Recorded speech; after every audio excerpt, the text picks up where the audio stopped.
The rain had stopped during the night, leaving a shallow film of water across the rutted ground behind the temporary housing barracks. Nothing moved except a strip of canvas that lifted and fell against a loose nail. The air carried the faint smell of coal smoke from somewhere beyond the trees.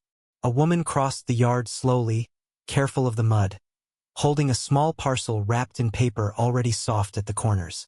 No one spoke to her. By that stage of the year, most conversations had become unnecessary. In the months after Germany's collapse, attention gathered around certain names and then moved on. Some were pursued through courts and newspapers. Others dissolved into rumor, fragments, or silence. Hans Kammler belonged to the second category. An official associated with secret weapons programs and underground construction, reported dead under uncertain circumstances as the war ended. His disappearance left no clear ending, only administrative traces and a family forced to continue without explanation. For those connected to such figures, the war did not conclude with surrender. It shifted into paperwork, questioning, relocation, and waiting. Wives and children of senior officials entered a quiet system of review managed first by occupying authorities and later by German civil offices struggling to reform. The process was procedural rather than dramatic. Forms filled in pencil, signatures compared, statements repeated until they matched earlier ones closely enough to be filed away. Kammler's family, his wife and children, passed through this atmosphere like many others whose lives had depended on rank that no longer existed. Housing was temporary and often shared. Furniture was borrowed or improvised. Clothing showed careful mending at elbows and cuffs. The practical concerns were immediate: food rations, school placement, identity papers, proof of residence. Questions about the past arrived separately, usually in quiet rooms where windows stayed partly open. Regardless of weather, interrogations of relatives rarely resembled the confrontations imagined later. Officers asked methodical questions in neutral tones. Dates of last contact, letters received, knowledge of duties, financial accounts, travel. The answers were written down without visible reaction. What mattered was consistency, not confession. Many families learned quickly that uncertainty was safer than speculation. "I don't know" became both shield and habit. Reports concerning Kammler himself remained contradictory. Some accounts suggested suicide in the final weeks. Others implied capture. Still others hinted at movement through channels that were never publicly clarified. For his family, the practical consequence was the same: absence without confirmation. Death certificates could not be issued easily. Property claims stalled. Insurance matters lingered unresolved. Bureaucracy required certainty that history did not provide. Children adapted differently from adults. Schools in the late 1940s were crowded and unevenly supplied, yet they imposed routine. Names were called. Lessons proceeded. Teachers, many themselves under review for wartime affiliations, avoided personal histories. A surname associated with former authority could draw curiosity, but open accusation was less common than later memory suggested. Most families carried some connection they preferred not to explain. Neighbors in temporary settlements tended toward restraint. Everyone depended on shared wells, shared stoves, shared information about ration deliveries. Open hostility threatened cooperation, so silence functioned as a kind of agreement. People learned which subjects ended conversations and stepped around them. The result was not forgiveness or judgment, but coexistence shaped by necessity.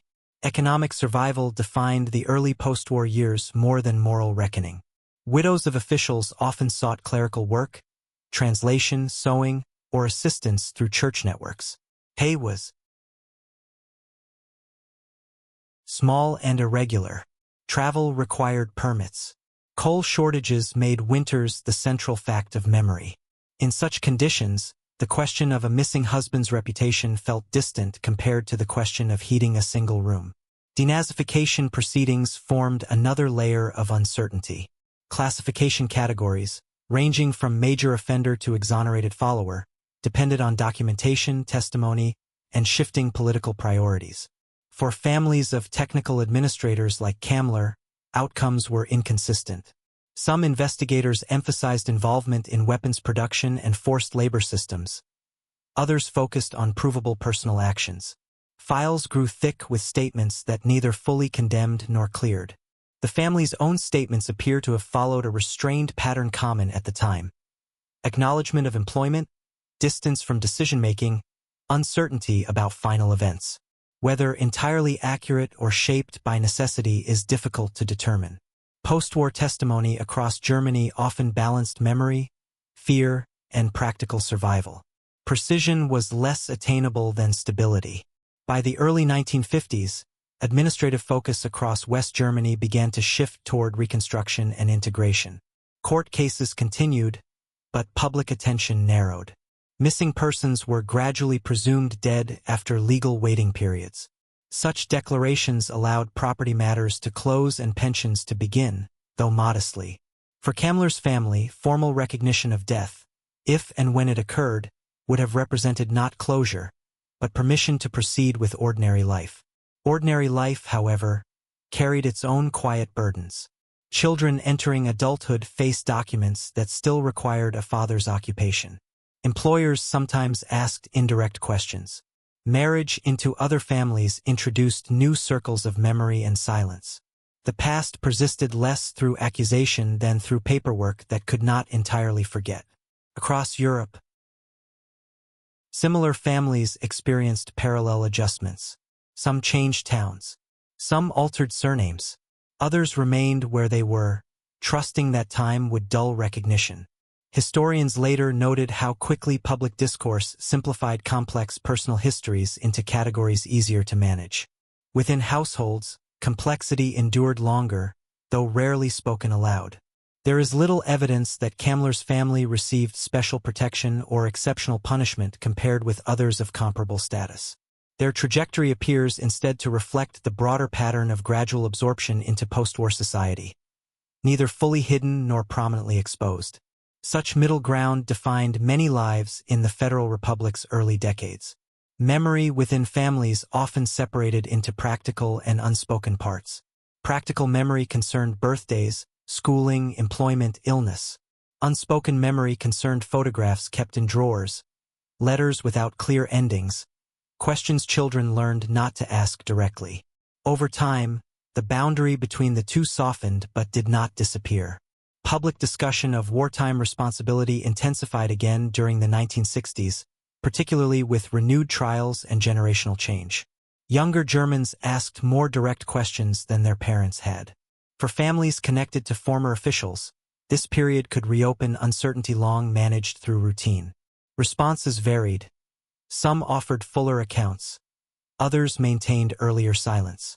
Both approaches reflected attempts to live forward rather than remain fixed in earlier roles. Documentation about Kammler himself never reached full clarity. Competing narratives persisted in historical literature, shaped partly by Cold War secrecy surrounding weapons research and intelligence recruitment. These uncertainties inevitably touched his family's historical image, though usually at a distance. Scholars debated. Relatives continued ordinary concerns. The two spheres rarely met. By the later 20th century, attention shifted again, from individual culpability toward structural analysis of the regime that had produced figures like Kammler. This academic reframing neither condemned nor absolved families, but it altered the language through which their pasts were discussed. Personal memory became one source among many rather than the central battleground. What remained constant was the absence at the center of the story. A man whose end was unclear left behind a life defined less by what was known than by what could not be confirmed. His family's experience illustrates how history often proceeds for ordinary people connected to extraordinary events. Through waiting rooms, ration lines, school registers, and quiet adjustments that rarely enter official narratives. On certain anniversaries, dates meaningful privately rather than publicly, families sometimes revisited earlier documents. Not to resolve them, but to acknowledge their existence. Paper yellows. Ink fades slightly. Signatures remain firm. Such objects preserve uncertainty as much as fact. In later years, as post-war Germany stabilized and generations changed, the intensity surrounding many wartime associations diminished. Curiosity replaced suspicion. Distance replaced immediacy. For descendants, the question of identity became less about defense and more about understanding. Yet understanding rarely arrived in complete form. The yard behind the barracks, long since rebuilt or erased, would no longer hold standing water after rain. Children who once crossed it carefully grew old elsewhere. Records moved into archives. Historians compared testimonies written decades apart. None of this altered the essential condition left in 1945. A disappearance without witness. Lives continued, shaped more by housing, work, and family than by unresolved history. This continuation may be the most accurate ending available. Not resolution, not redemption, only duration.